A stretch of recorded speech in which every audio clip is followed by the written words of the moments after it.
Do not be alarmed. It's just a couple of guys. Who are these guys? Ray Regina, beloved former mayor of St. Charles, lifetime educator, and Pat Crimmins, a Geneva lawyer, but he's actually okay. From Elgin to Aurora, from Naperville to Elburn, these guys are gonna talk everything. So, here's Pat and Ray.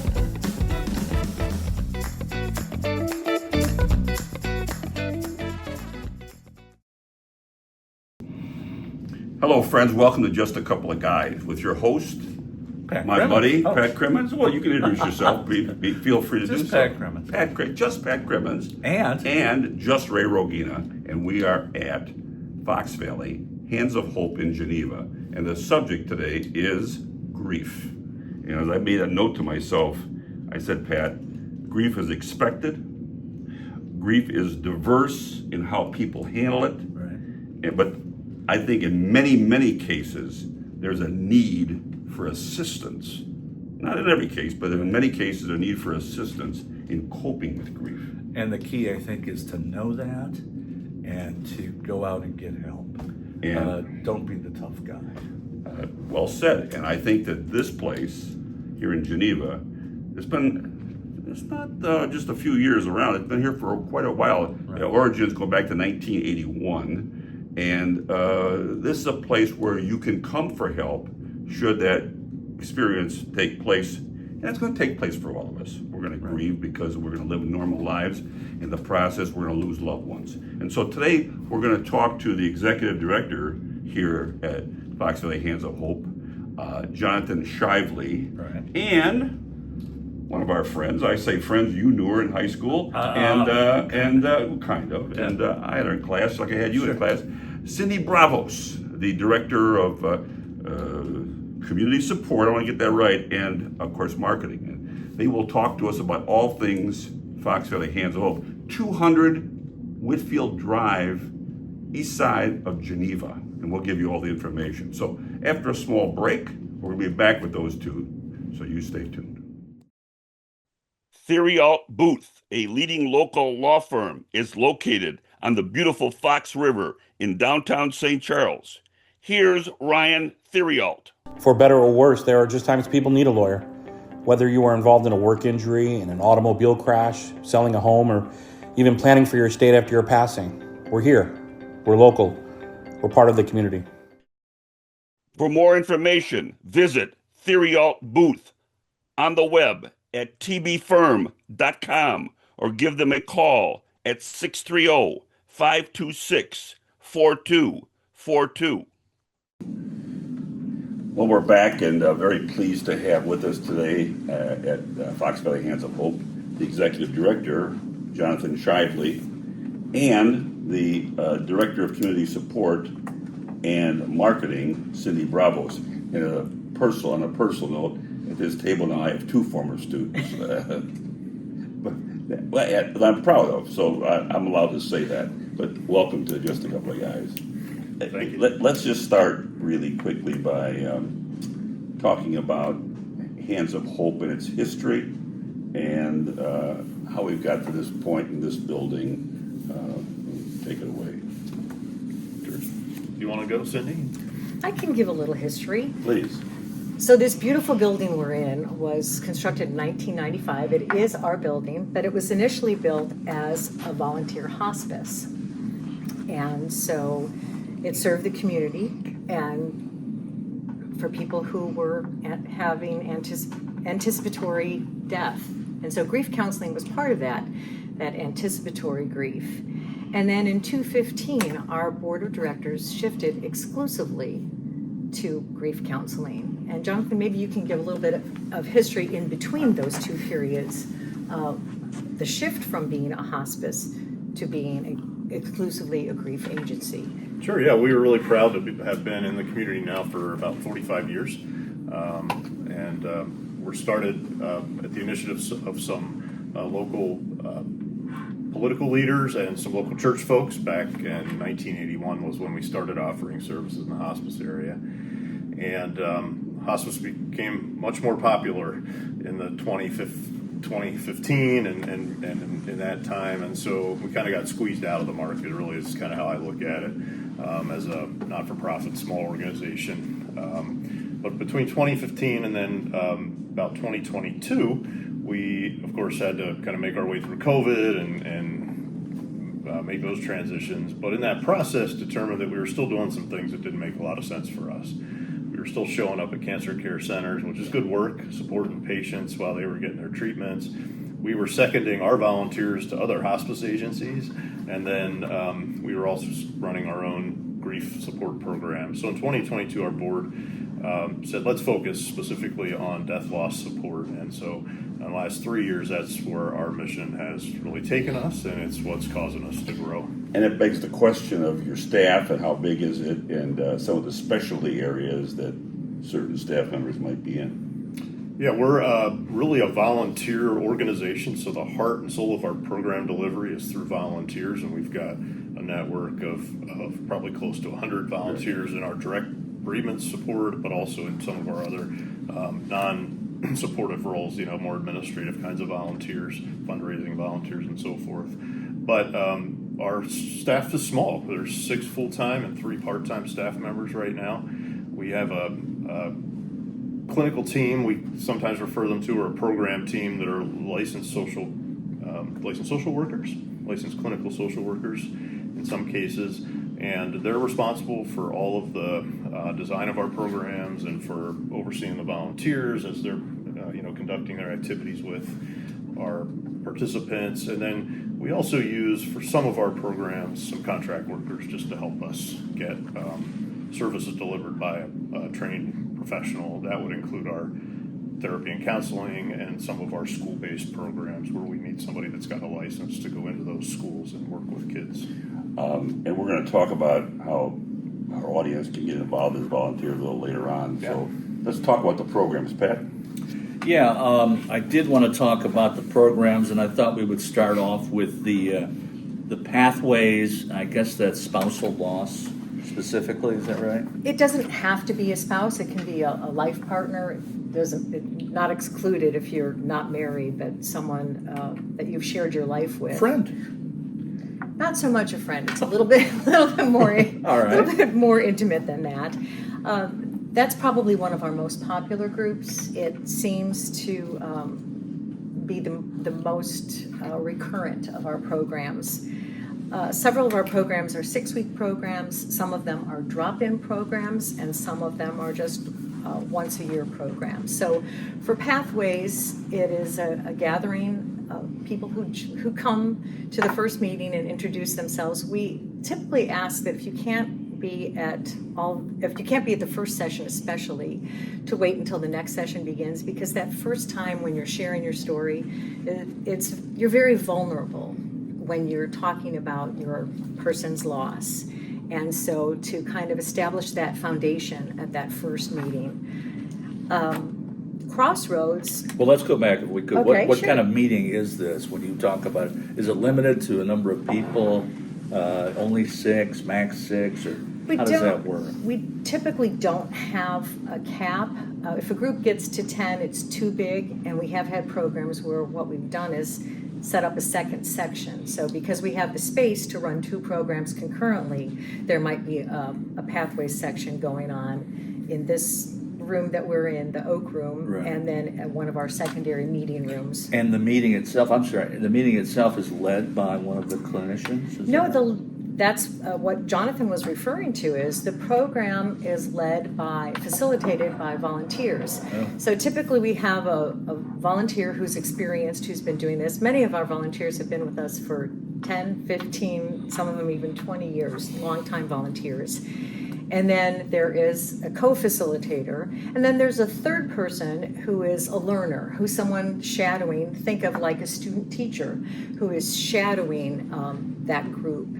What's interesting about some of our groups is a lot of our facilitators, our volunteers, have been clients. They have gone through the program, so they have been on the other side of that table. So when you asked about what the meeting looks like, There are resources that are distributed each week at the meeting in the conversation. They'll talk about the different stages of grief, and maybe there is always time for the group to share.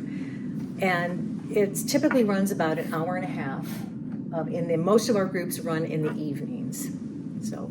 Okay. It might be helpful just to give a little overview of our philosophy about groups, because it Sure. will apply to each of the different Sure. types of groups that we run. So one of the things that differentiates us from some other grief organizations and support groups is that we're based on best practices. So our clinicians who have done work in grief support and grief care and who have specialized training in that put together essentially a curriculum for each group. And that curriculum takes our folks through the 6 or 8 week groups sessions that they have. Our groups are also closed, which means once you're in that group, you're going through that process with the same people Right. every week. Not all of our groups are that way, but the core groups that we run are that way. We can talk about some exceptions in a little bit, Sure. but so those are a couple things that make us unique. And just so in we're terms clear, of our- these are free. Is that and right? everything is free. Yeah, That's right. yeah. So for the Pathways group, for our spousal or partner loss group, that curriculum is specifically written to help people, tell the story of the loss if that's something they'd like to share. It's there to help people identify how their grief is manifesting itself in their daily lives. Mm-hmm. It's there to equip those folks with a better understanding of grief and what to expect from the grief journey, because sometimes people are really caught off guard. Like, I didn't know that this was grief. I just Right. thought I was depressed, or I just thought I was not able to focus at work, or whatever it is. Those are all signs of how grief is coming into someone's And life. there's a timing to grief, isn't there? I mean, some people might think they need this immediately after the loss of a spouse, but it might not You're hit right. them Yeah. until later on. Yeah, we say there's no timeline on Sure. grief, and some folks come to us pretty soon after their loss. Other folks come, after years, Right. and they've never really had an opportunity. Have you had to people come process multiple through that. times? Absolutely. Right. Yeah, there's no Yeah. restriction on whether they can return or not. We certainly would work with them to Right. determine. Sometimes what the you're best not space ready for to them. accept You the got knowledge, it. right? You So, got it. yeah. Absolutely. We have what's called Crossroads, which is reconnecting with a sense of purpose. That sounds perfect for me. What does that group mean? Well, that reconnect with a sense of purpose, that's the topic for the November Crossroads. Each month there's a different topic. Oh, okay. And that group it used to be just for people who've been through our programs, but we've opened it to the community at large for people to come. That's a monthly program. One of the other topics was, what do I do with my person's stuff after they're gone? The overwhelming sensation of going through those personal belongings and mementos, and maybe the triggers that those create with Sure. the sentimental aspect of it.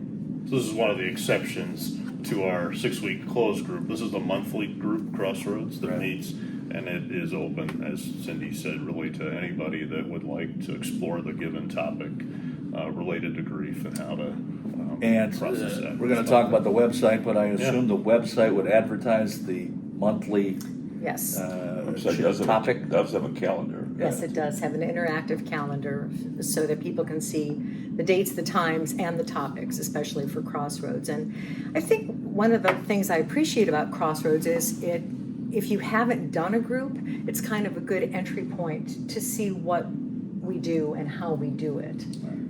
But it's like podcasts, though. It's specific to the specific topic of that particular Correct. Crossroads. Yeah, and it's a little less focused on the participant's journey and a little bit more focused on some of the skills and life activities and how you engage those when you're grieving. All right.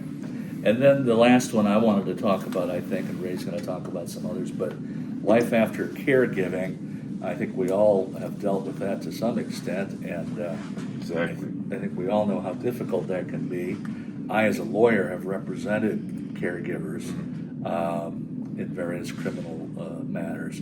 A difficult assignment that you really don't receive the adequate training and everything else. But after you lose the person, that you've been caring for, there's that sense, and that's why we need the program, right? It is. It's a dual loss because not only is your person gone now, but if that caregiving had been the focus of your life, and all of a sudden that purpose is gone and your person is gone, and it's a time often that our participants have found that they are searching for a purpose or trying to get their life back into something that resembles a pattern.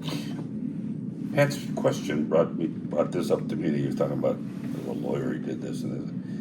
Do you do anything at all, and we haven't even talked about this, but do you, as far as giving advice or directing people on estates, on the whole distribution of the estate? Yeah, we do not. Do not? No, Okay. the best we would do would be in our Crossroads series, might possibly have a session that talks about kind of dealing with the financial aftermath, but we haven't done anything in terms of the preparation for death and creating those plans. And just so I'm clear, this is all post-death. This is right? all post-death. Yes. So you're not like, I'm in the middle of this thing, my Right. father has lung cancer.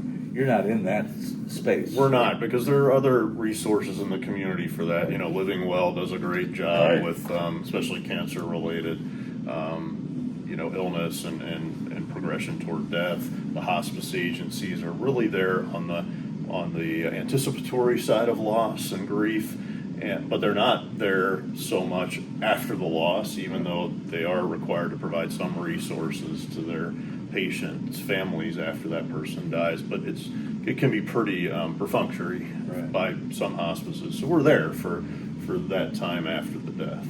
Yeah.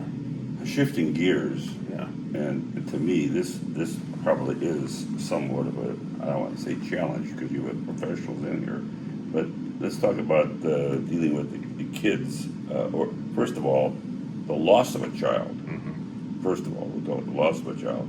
You can talk about then children reacting to the death of a parent, but and who might bring their child in here on that. But the loss of a child and how, and you have a program for that, and talk about that. We actually have two programs for that. Good. So one is for perinatal or miscarriage loss, those losses that occur right around the time of expected birth or even after birth as an infant.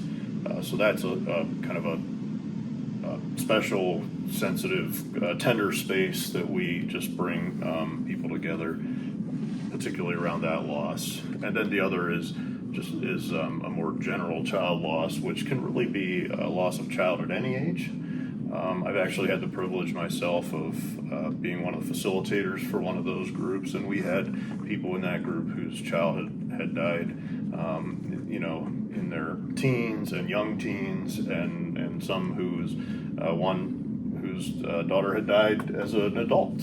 And while the experiences aren't the same, there's some common elements, to having lost a child. It's out of order in the universe for your child to die before you do. And then let's switch gears, sticking with a child, but now the child has lost a parent. Mm-hmm. And Pat and I have lost both of our parents, but as adults.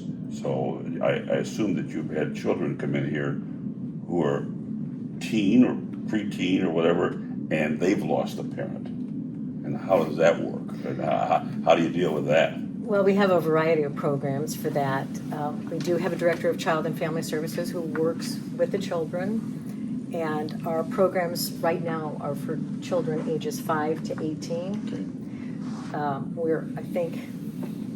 We have 2 more weeks left of our Family Grief Circles, which is a 6-week program. The families, it can be mom or dad, depending on who passed, and their children. Sometimes we have grandparents. If they're helping with the parenting aspect, the grandparents will come to get the support too, because they have double grief. They're watching their grandchildren grow up now without a parent, and they're watching their child grow up without a partner.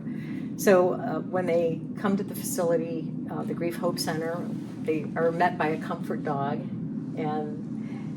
which serves as a great icebreaker. And then we provide a meal for them so that they can come right after work or right after school. And then the parents are in one group, and the kids, based on age, are in different groups. And they have had this last session that we had in the spring really bonded, and they exchanged phone numbers afterwards so that they could be in a network, a community of people who were experiencing the same type of loss. And many of them went on to either our day program, Family Forest Day, which we do at a local forest preserve that's a day in nature, or to our overnight camp, which we do in Michigan for 2 overnights. Have you ever had a teenager in here who lost a parent, and later on, to your point earlier, has graduated to where they're a volunteer and have helped other teenagers? You see the question? Yeah. I actually can't think of a specific example. I would suspect there have been. I too can't think of one. But I do remember at Family Forest Day one year, there was a teen who was very unhappy about being at the event, did not initially participate, and by the end of the day was active in conversations and sharing what they had done as far as projects. And so it was interesting to kind of watch that evolution, even in that small, time duration, of how just being exposed to it and having the opportunity to talk about the loss presented The itself. other program that we have that I think probably lends itself to this too is called Project Hope, and it's school-based services. So our clinical team member or a contract worker will go into the school and run 8-week sessions with small groups of kids who've had a loss, often a parent or some other close person in their lives. And part of our model overall is the peer group model. We want folks not to just build relationships with us, but to build relationships with other grievers. I'm 100% sure that kids that go through that Project Hope become leaders in their schools and in their communities with other, maybe not every kid that goes through those programs, but once a kid has been exposed to an understanding of grief and has been given some tools to help themselves, they're going to be quick to translate that to how they can use those with others. We should ask this question, and that is, we're going to talk about people applying later on, but you sparked this question in my head. Who qualifies to come in here? Fox Valley residents? Do you have people beyond the Fox Valley? As a client, as a participant, As a client. anybody that can get access to our services. So if it's right now, many of our programs are here in Geneva, so the limitation is transportation. Right. We also are working hard over the next few years to begin to offer services in other communities, and we have some of those already started, but just to make it more accessible for folks. And then we also are, we don't do a lot of online stuff, but we are starting one group in particular. There's a couple specialized groups that we've developed which are related to what we would call a disenfranchised loss or a stigmatized loss, things that are kind of looked down on in our communities. And so we have a new group forming, which is for people who have lost someone to an opioid or substance use overdose. That group will be online and is actually open to anybody in the state. It's limited to the state because it is run by licensed counselor, and so they can only, most of them can only serve people in Illinois, so that's limited in that way. But we are trying to expand our reach and make sure that folks that need our support can have access to it. I did notice one program you have that it's MALES, and it deals with men. It's men after a loss expressing themselves safely. I thought that was pretty unique, so talk about that. We had a volunteer who was widowed, and he discovered after his loss that men grieve differently than women. Part of it is the socialization, that women have a little bit more of a support, traditionally have a little bit more of a support system and a network of people that they can count on. So after he explored that and discovered there were no men-only groups, he decided to start one. And so he brought that concept to us and has been leading that group for 18 years. Is that right? Yes. 18 years. 18 years. Once a month on a Saturday morning from 9 to 10:30, they gather over coffee and sometimes donuts, and they just gather to have a very casual conversation, just support one another. Pat? After the programs that we've talked about here today, and I wanted to get into the wellness programs, just generally, what do you mean by wellness programs? Well, again, those are programs that are not limited to our other program participants. You don't have to be a client to participate in that. We have an expressive art group that meets once a month, and you'll see a little bit later in the tour, we have a fantastic space, a creative space for art. And oftentimes, if you can't articulate your grief, you might be able to express it through creating. And so our expressive art group is a way that people do that. Each month there is an organized activity. We provide all of the materials and the space to do that. And so it's been interesting. Yeah, I like to say our wellness programs are an alternative to talk therapy. Our groups are all talk-based. Our counseling is talk-based. It's a certain way of processing.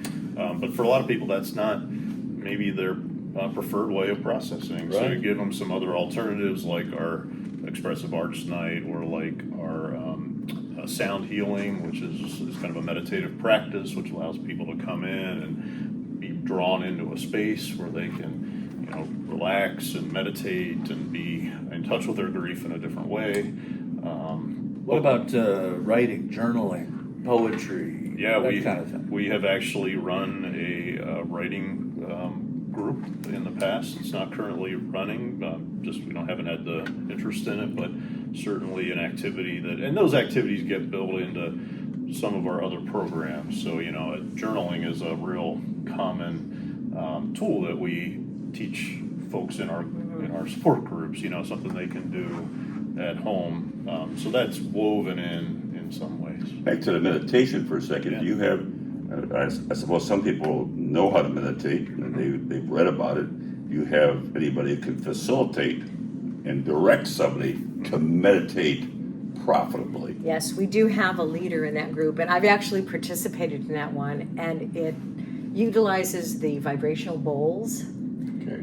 And she will guide you through the process. And one of the things that I found interesting about that program is that somebody who attended sound healing then became a client and decided to seek out services after they had been in the space and had a better understanding of the work we do here at Fox Valley Hands of Hope. All right, we're going to take a break now and get a word from our sponsors, and when we come back, I think we're going to tour the facility, look at some of the things that you've talked about here today. So please come back. Just a couple of guys here at Fox Valley Hands of Hope in Geneva.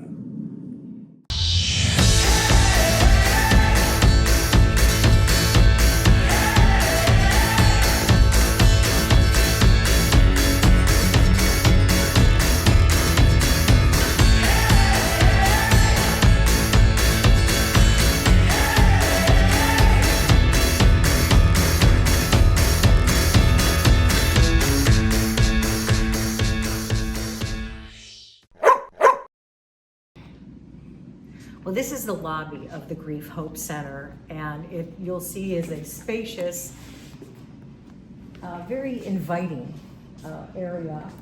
We underwent a renovation in 2023, and it's a totally different look. When you walked in before, there was a huge desk here that looked like a nurse's station. So if you've lost your person, the last place you want to go is someplace that reminds you of a hospital. So that was removed.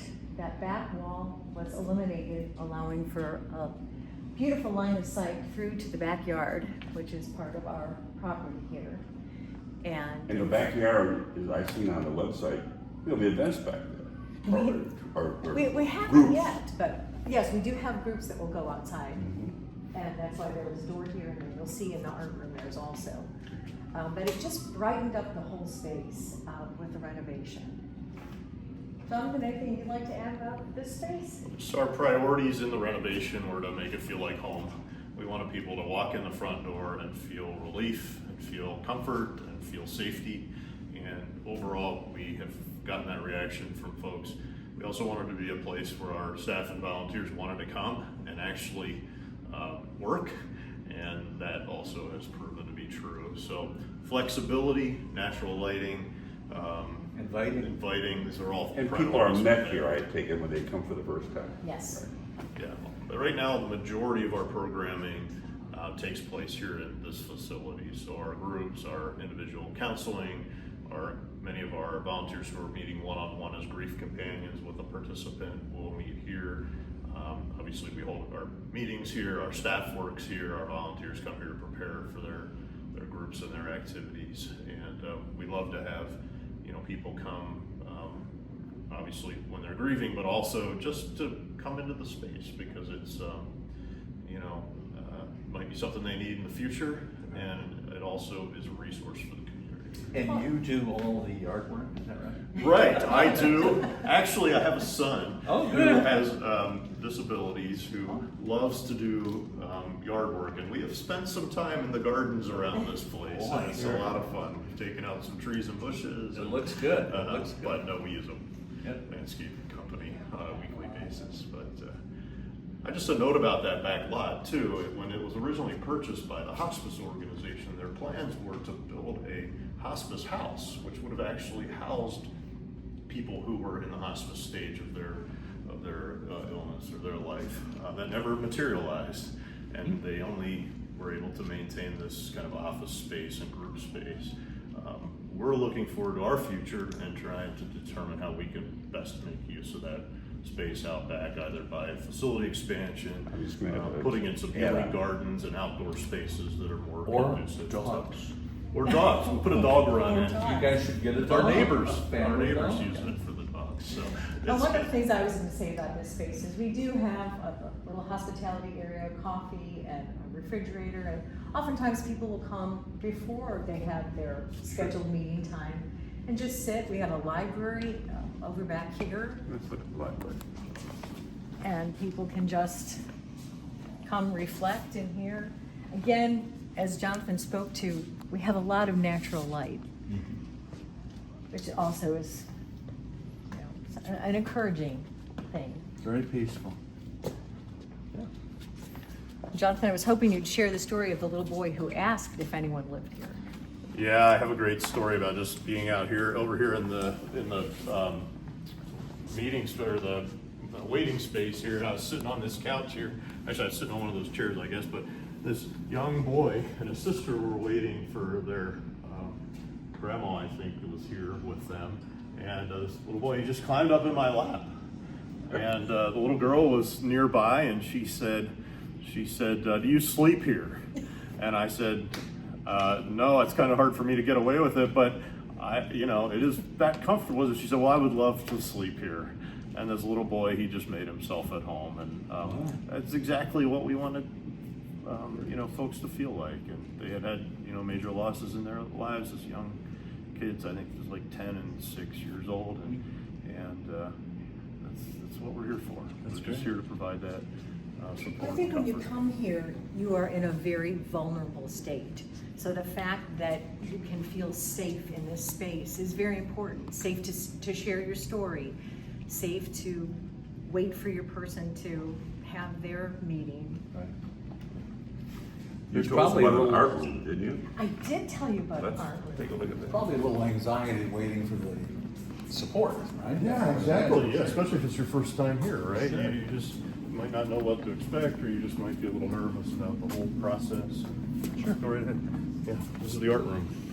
This is one of my favorite spaces in the whole building because it's colorful and it's bright, and it does provide that creative outlet for people to look. We have the Hope Square wall here where people who've come to the building create a Hope Square, and we just add it to the mural on the wall. We're very fortunate. We have a program, partnership with Aurora University and their master's program, and we have an intern now who who already has a master in fine arts, and so she created these banners. This one was for overnight camp that says "Grief Takes a Hike," and then we participated in the St. Charles Arts Council. Very nice. And she did the banner for us, and we haven't found the perfect spot yet to hang it, but it'll go somewhere in here. Do want to point out that the photographs in this room and in the hallway are from one of our programs. That's our Family Forest Day program a couple years back. So those are actual participants of ours, and they're doing a family-based craft there. And you brought that up in the conversation we had before, Family Forest Day. It sounds like it's a whole day event. Yes. It's from 9 to 3. It starts with breakfast, and There's a forest. there's a Forest Preserve. Forest Preserve. Forest Preserve, yeah. And it's an immersive event where the families gather together initially, and then the parents go. They may do a nature bath, a walk in nature, and then different activities. I know both Jonathan and I have worked as volunteers at that event, and it's a retreat. It's a retreat for families. Very good. And explain, is there something going on at the retreat other than finding yourself in the preserve, or are you... Well, it's activities, so they're age-based activities that are all grief-focused and helping, but they're fun activities that maybe we can't do here on a regular basis. Like, I remember one activity with the kids was, they were, there's a thing where they can throw sponges at a target where they had written things about grief. Oh, I see. And as they throw these wet sponges, like, it starts to wash those things away. Like, it's therapeutic. Yeah, the therapeutic activities. And they're both And the water for the individuals and the balloons. families. Right. So all those fun things. I also, this butterfly over here on the wall was also from a Family Forest Day. And our staff members had outlined the butterfly, but hadn't filled it in. And you can see blocks of 9 squares.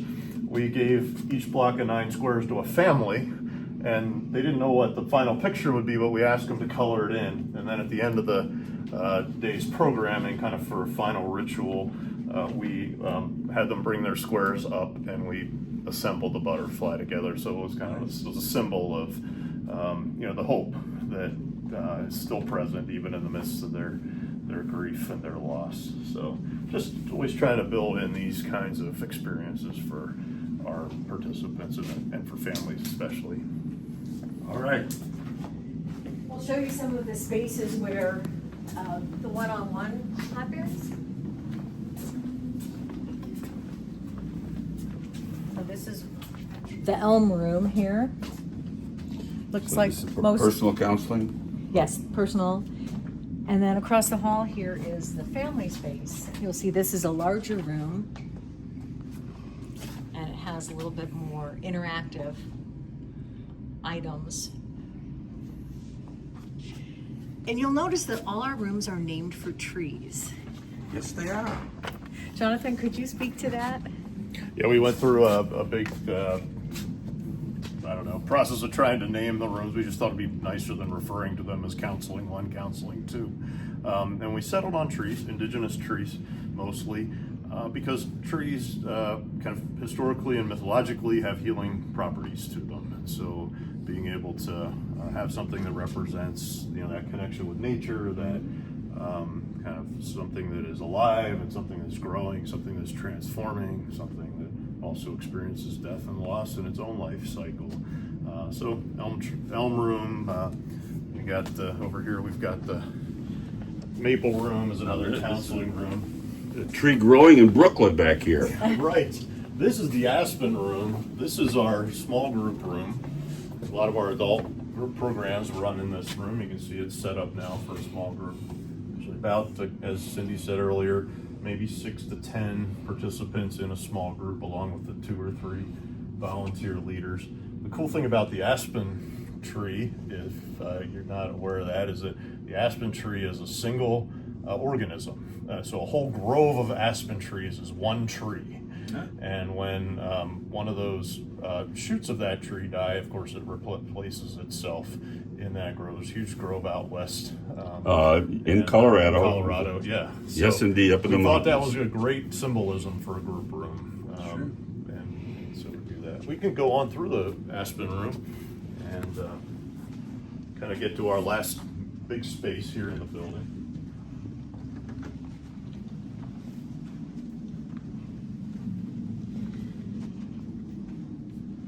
This is the Oak Room. It's our largest common space, and it's kind of messy right now because we reconfigured it. One of the beautiful things about this space is that it is very flexible. You'll see the table over here that's been folded so that we can stack them. This is the room where we do the sound healing, and so all the tables and chairs are out of here, and we have yoga mats, and the participants are on the ground, and the lights are dimmed, and so it becomes a very serene, meditative space because it's quiet and darkened. You have volunteer yoga instructors then to come in here? We do have. Very nice. We actually compensate, well, or not our yoga, yeah, we compensate our sound healing person and our expressive arts leader because of their special skills, but. No yoga with goats, though. I bet. No yoga with goats. Very therapeutic. It is, it's a thing too. It is. Maybe we could do that out back. In the yard. Yes. With the dogs. With the dogs. And the goats. The other cool thing about the Oak Room and this facility in general is that we love to have other groups come in and use it. So we have a Batavia Not-for-Profit Forum that meets here once a month for their meeting. We've had Lazarus House as part of their staff come over for a retreat day just to get into a different environment to do some work together. We've had the Geneva Women's Club here multiple times. They're one of our supporting organizations, but also they come here for their meeting. So we love to, when it's available and not used for our programming, we love to have other not-for-profits and community groups here. How would you schedule that? Just give us a call. Just give us a call. We take a short break and then come back, and we're going to wrap this up with a lot of information that you might need with regard to coming here. So just stay tuned. I've been thinking about you, boy. Yeah, yeah. All I think about is you, boy. All I think about, yeah, yeah.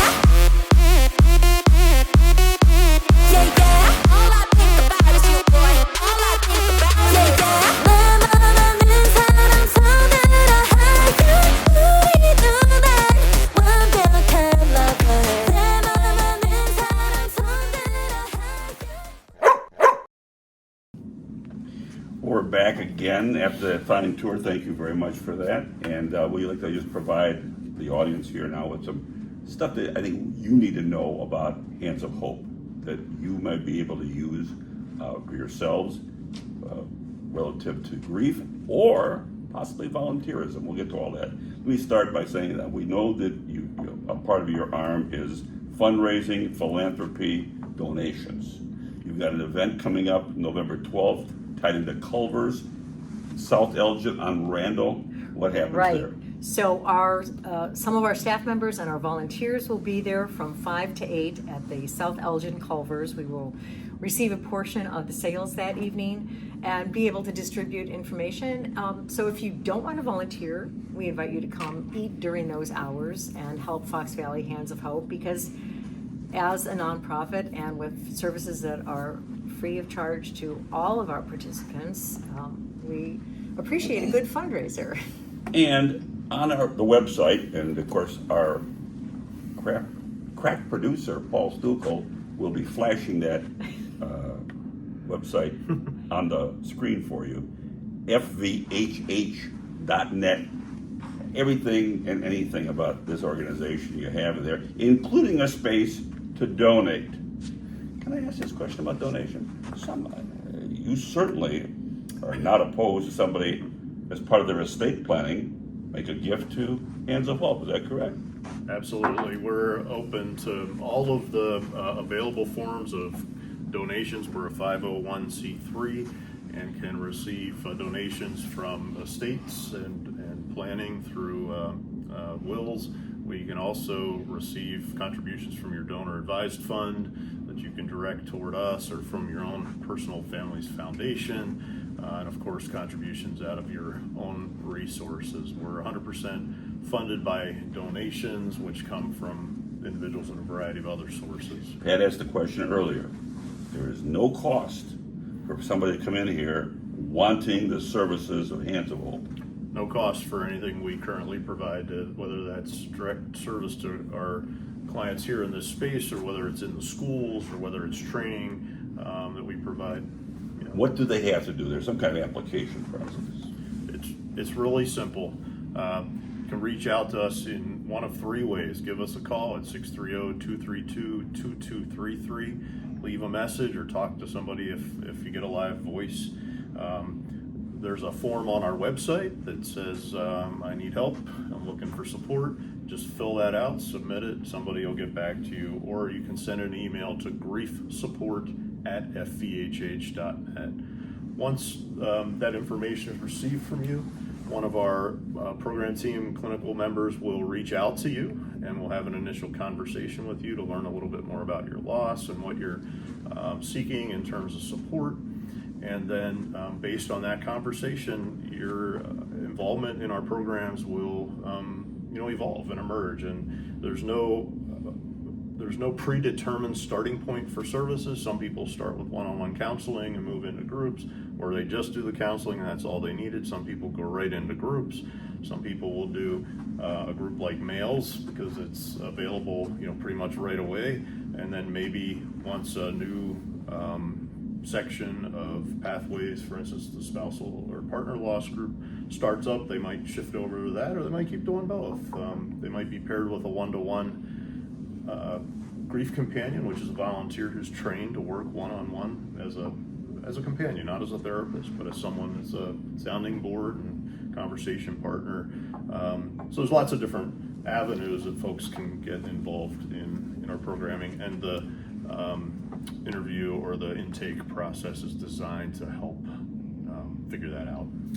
You've talked throughout, both of you have talked throughout the course of the podcast about volunteers.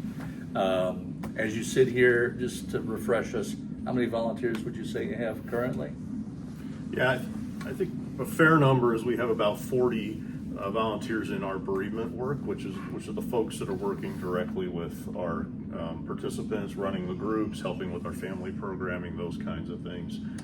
Could be a few more than that, but our active core, it's like any group, Sure. You've got some people who are super involved, and then you've got other people who kind of hang Sure. around on the edges.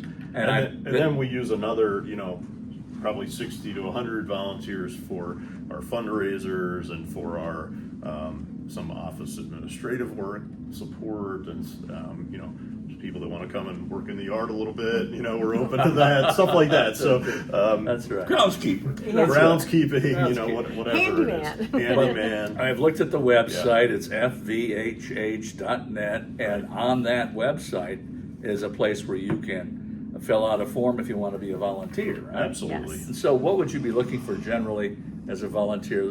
You just, I think, went through the list, anybody, everybody. Right, you got it. But you fill out the form and there's a process to that, right? Tell me how it works. Do you want to do that? Or do you want- I can do that. Generally, there is an intake process for volunteers as well. They fill out the online form expressing their interest, and then they have an interview process with our Director of Volunteer and Business Services, and then they have to attend training. And before they do their day-long training, there are a couple other steps. An online assessment. They have to do a module and then an assessment and successfully complete that, and then attend the in-person training, which is led by our program team. And then after that, there'll be a background check. If they get through all those other steps, since they're working directly with program participants, there's a background check for that. And some people are not comfortable. They want to help, but they don't know if they want to do direct service. So that's where we encourage them, to come help tie ribbons. We have this huge baking event. Every year we distribute over close to 8,000 cookies. And so we have bakers, and that's how they contribute. We have one volunteer who's been doing that for 30 years. She brings cookies. And then we had this room set up as an assembly line, and then there are people who come and box cookies and wrap cookies that day. And that's the extent of their involvement with Fox Valley Hands of Hope for the year. And then they come back again the following December. So we talk about direct service bereavement volunteers, which require all that training, the background check, all those things. that's the highest threshold. Right. The lower threshold are indirect service volunteers, the folks who are helping with these other things. We still want to have them, apply and become a part of our volunteer corps, Right. but they're not required to do all. I think the training audience the same way. would like to know when the cookies come. Yeah. What's that date Yeah, again? December. Yeah. All right. Couple final things. You indicated you're not involved too much in trying to figure out estate planning for anybody, Yeah. but you're standing ready to talk to them about some of the Social Security benefits that may accrue at the time of a passing. Well, we just want to bring awareness to a statistic that we've learned recently here, which is related to children who have lost a parent. And I don't have the exact number, maybe you remember it, but we know that a large portion of kids that lost a parent are not receiving the benefits that they're entitled to through Social Security. And so we want to encourage folks that may know somebody who's in that situation to be sure to explore that Very nice. support for those kids. And National Grief Children Awareness Month is? That kicks off in November 1st. National Children's Grief Awareness Month is an educational program. We utilize our social media to help people. The campaign is entitled Flip the Script, and it's designed to empower people to know what to say and what not to say to someone who has had a death loss in their family. So I spoke the other day and somebody said, okay, so tell me what's something that I shouldn't say to someone. And one of the things is, don't say, oh, well, your person's in a better place. Because to that person who's experienced the loss, a better place would be right here with me. So I had a person, I won't mention any names, but a person say to me after I lost my father at 56, he said, "Oh, you're lucky." And I'm like, "What do you know?" Because his dad was 84 and he had dementia and everything else. So it's in the eye of the beholder, right? As it relates to it is. It's a very personal, journey, and we have a volunteer who, she and her husband were volunteers together, and she does both direct and indirect service. And she lost her husband, and she said it's very different being on the other side, having come back as a client and having co-facilitated as a group leader. And so there are just so many different steps in that journey, and we're here to help you walk that journey. That's you got a funnel. A couple of things. One is, do you ever really get over grief? There's an educator named David Kessler, and he says that people ask, how long am I going to grieve? And he says, his answer is, how long is your person going to be dead? And that's how long you're going to grieve. Because that hole doesn't ever totally heal. No. I noticed also on the website that you have a newsletter. We Is do. that something that goes out that you could sign up for? How does that work? Absolutely. We have we actually have 3 newsletters now. One that's just for programs, people who have participated, current or former participants in programs. One that's geared toward our volunteers, that highlights volunteer opportunities. And then our Hope in Action, which goes out to anyone who's interested. It's also posted on the website, and people can look for that newsletter. I cannot let this opportunity pass without mentioning Cuisine for a Cause, which is our big fundraiser in April. It's 4/26/26, April 26th, at the venue at Gobert's Farm. We wanted a fundraiser that was aligned with our mission. And so this is an opportunity to gather around food prepared by local restaurants and chefs. And we asked for them to interpret comfort food. And so it's a Sunday afternoon, and we would love to, if you put it on your calendar now, if you'd like to serve on a committee, we'd love to have you be involved with that, something that's indirect service, but you'd be able to help us continue providing services. My understanding is there will be cookies there as well. There will be cookies. If you're lucky, there will be cookies. Yeah. All right. What kind? All right. What kind do you like? Oh, I'm an oatmeal raisin. There we go. In summary, friends, 630-232-2233. You can make that call if you need to, and they're ready to begin the process of helping with your grief. Fox Valley Hands of Hope, FVHH.net. As Pat has enumerated numerous times in many examples, the website is full of information that you would need. And I'll repeat, April 26th, 26, at the venue at Gobert's Farm in Pingree Grove. fundraiser. You'll feel good about it, making a donation. And your So, tummy will be full. Jonathan Shively, Cindy Bravos, thank you so much. Thank you so much. Thank We you. appreciate that. Appreciate you having us on your podcast. Thank you. A short message, and Pat and I will be back for some closing remarks. You stay tuned. Well, we're back in the Elm Room. Yes. Every room is named after a tree, Ray. Why is that again? Because trees exemplify life, Right. and then in many cases, death. And we're in the midst of death with the leaves falling.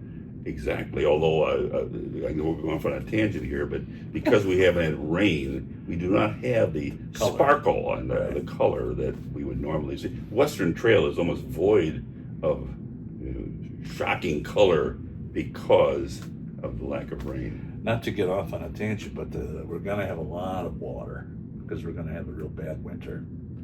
Well, There's a La Nina, and then there's this thing called a blob, and it's going to moisturize the area. We're going to have more snow than typical and more cold. I think, and I could be wrong about this, and you disguise this very well, but I think at Northern, beside your major in history, which I know that is I think that a minor in either geography and or weather of some sort. Actually, and I really do think that there is this deep-seated in you a desire to be a weather person. I can see you on working the maps. Well, Working the maps on CBS And the NBC, green screen, maybe. yeah, Well, the you know, green the screen and all that stuff. I could see you do that. Because you really get excited about talking about the weather. if Candy Perkins had a weather aspect to the X-ray, there's no telling. All right. Well, we back in the got that day- off our chest here. It's actually part of. It's actually part of his grieving process. That's right. With respect to other situations, I won't get into. But anyway. What did you think here today? Well, I had no idea, frankly. So, not to say that you do necessarily, but No, I'm with you. Right. The magnitude of what they do here, I had no idea. I had no idea. I'm with you on that. I had no idea the place existed. I've driven this. This is right by State and Kirk, right? So, Well, if I may, and in setting all this up, I had to make this distinction between Fox Valley Hands of Hope and right across. And remember, I gave you the wrong address because what was on my mind was another very honorable non-for-profit helping people out across town, living well, Right. which is on the west side of Geneva. Right. And the two seem to me to go hand in hand. You asked a good point, though. You made a good point on the podcast, and that was the idea of, well, you said I have lupus. that's not a Actually, fatal disease. no, that's exactly right. People manage themselves with lupus. That's an inside thing. But your point was well taken. That is, you've got this either terminal situation or serious situation, but you're alive and you want to cope with it. Right. This is not the place. That's not the place. We've emphasized that. Read Tuesdays with Maury. Our guy, No yeah. question about that. Mitch album, it's fantastic. But the fact of the matter is here, I just was overwhelmed by the fact that you have a variety of different programs that's unique to losing a parent, Right. losing a child, losing a spouse. And then in the area of the parent, sometimes the parent losing the child or the child losing the parent. Right. I mean, and all of those, grief can be so compounded and so magnified. And it seems to me that I would think that if you even are thinking about trying to resolve your grief, this is clearly a place to give some thought. No cost. No cost, free, absolutely. So The benevolence of a lot of people have put this thing on the map, and now they're working, of course, to keep that up and to Right. receive philanthropy. we have one fundraiser on the 12th of November Up at at the Culvers. Culvers in South Elgin on Randall, Correct. where every purchase, a percentage of that goes to the organization. And then Cindy alluded to the big one in April 26, 26. Right. And that's at the venue out at Gobert's Farm in Pingree Grove. That's right. I spent a whole year there one day. Actually, Pingree Grove has been growing. It has. You really Yes, are right. yes. I was just kidding, folks. I'm getting like Pat now. Anyway, but the services. Compliment accepted. The services here are phenomenal, and 200 Whitfield Drive, 630-232-2233, fvhh.net. And so we've given you all the information. We've tried our best here, and we hope that if you need the services, you will avail yourself to such. Right, because grief, unless you take care of it, it'll be with you forever. There's no timeline. It's not like you had disease A and you solved the problem. You had surgery and now you're fine. Grief is always there, so you always need support. Well, it's time to go get a cup of coffee. So it's Mr. Hard Rock Cafe, Casino. When did Hard Rock Cafe too? All the podcasts are blending together. By the way, Kevin, there's a massive Hard Rock Casino going up in Vegas, and the guitar is not out there yet, but it will be soon. They're redoing, of course, the Mirage, and I know that you and Cindy will be out there to show off your Hard Rock Rockford shirt, which is magnificent. What would you call that color, though? Is that navy Penn State blue? Is it? Oh, he's got the Penn State blue and white. It looks a little purple to me. Am I losing it? My eyes. No, I think that's navy blue. I don't. Kevin, what are you? What Navy blue. Out there, Kevin says it's navy blue. The hat is white. The lettering is white. You got a little mustache. Nike thing over there. Yeah. He's I was recently in New Orleans at the Hard Rock Cafe in New Orleans with my Hard Rock. I've been to that. But did you get any swag? Did you get any swag there? No, you didn't. You didn't. No, we couldn't get a podcaster to give us free swag. As long as you brought it up before you go here. I just want to. I know you had some beignets at Cafe Du Monde, right? And Cafe Beignet. All right, Cafe Beignet. That's on St. Louis, as I recall. Are these two cafes? Have they always been there? Two? Cafe Beignet is a very narrow, right? They've got three locations now. Oh, But got to go to Cafe Du Monde. Oh, that's the only one I've been to. Yeah, and they're both really good. And did you have at least one poor boy while you were there? Did you have a poor boy? Don't tell me you didn't have a poor boy. I had a muffaletta sandwich. Oh, I know you had a It was warmed muffaletta. up. What's the word? Mufflehead? Muffaletta sandwich. What is it? A new cheese? What is it? No. I'm surprised you've been to New Orleans and you didn't even have a muffaletta. No. There's some place around here that you can get a muffaletta. I don't eat exotic olives foods. on it. You get, I did step into Central Grocery in Delhi, place that invented the muffaletta sandwich. Absolutely, that's exactly right. I've had several in there with a Dixie beer. Anyway, I'm glad you had a good time. My only down there. memory from my trip to New Orleans was that's when John Wayne Gacy got the needle when we were there. My brother, he worked at The bar went up. He was a for business. grabs. He was a business guy at Stateville. He told me he took off early that day. He said the mobs were coming when that happened. Yeah. All right. Talk about grief. Yes, lots of grief there. All right. Yes. Anyway, and you heard him now. I'm glad to see we're interacting with him more often on our He's closing opening here. up. Yeah, I think he is. Kevin 𝐸, a very crafty cinematographer who worked his way around this place very nicely. Somewhere in the distance, we'll put this all together. Sure. Is our crack producer, Paul Stuckel. He's in the editing room. himself. He's beside himself because the Illini have taken on the chin, and the Bears look terrible. That's why I've adopted the Buffalo Bills as my But team. the Illini has the punter Crimmins. I know that. We can rely upon. Yes, they do. Yes. I noticed that. Is And he let's from not Australia? forget our boy Hampton, who's quarterbacking at U of I. Hampton. Yeah. No, that's not his name. No, not I think he's the second. Oh, the back. Yeah. Okay. Anyway, so our crack producer Paul. Is this getting cut? Wishing you well. No, he won't cut this. And for my barrister partner, Co-host, barrister, partner. What else? Pat Crimmins. Yes. You do know your name. Yes. Ray Rogina wishing you all a very pleasant, and we're headed into the weekend soon, and we're headed in November. As we tape this, we're headed in November, and kids will be trick or treating. Maybe when this is played, you've already given them a lot of candy, or maybe not. And if so, look out for them. To my motorcycle friends, I always, every time this year, I always say, start seeing children. Yes. Yes. Yes. And the clocks are going to come Right, turn back. darkness. It's dark at 5 o'clock. So, Ray and Pat, Pat and Ray, just a couple of guys, and That's- just a couple of that's guys us. are roaming everywhere. we don't We'll- pretend to be anything more than just a couple of guys. But we'll see you soon. Take care of yourselves, and so long, everyone.